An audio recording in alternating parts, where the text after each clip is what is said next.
Ok, nhớ trong này cho nên cho chị là để trồng sai rồi đấy à. Nó của cho bé và bố cho và tụi chính dân nó đấy à. Và nếu là có ra sĩ số rồi bé tầm nó đấy à. Thì cái bên nuôi cho thì sẽ được nhau hỗ trợ từ rồi à thì nó bé không chán đấy à. Nhớ trong tụi chính dân có nó bé không chán đấy à. Luôn về hoa sắm long nọ Sắm rồi à. Sắm không có gì nè. không già Sắm không già vậy à. Nhớ trong lúc rồi thì à. nó trong lúc rồi thắt cho Nhớ trong lúc rồi thắt chốt vậy à. Dạ, nếu lúc bé hoa sắm long già đấy à. Nhớ hỗ trợ thắt chốt đấy à.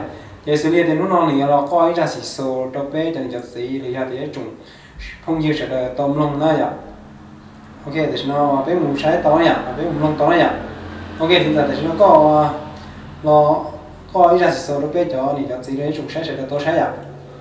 tàu cơ nó giờ đi chè của hai nó đó bây giờ có ý là chỉ sau trong sẽ được nông sự chỉ trong là sẽ được ở trên để nông đó để họ sầu theo cứ nó mà giờ cái món cây trái rồi thì họ chu kỳ bảo trì ở kia họ thầu trả lò lò số thế lò rồi nhưng theo nên là lò thì nó cháu rồi sau đây thì đi sầu có bao giờ đi cái món chu kỳ để nó lúa má lúa sữa lúa cái su chi lúa con thầu già cái hai mông mà cái su bao mà để nó cái mông su chi sẽ mua đi trả là cái lúa chủ xí sầu của cả tàu lên lúa lúa tết trời kia cái theo để mua cái bạn măng rồi cái mua cái và hội xí lúa đi rồi là năng thế đó mà để nó cũng giờ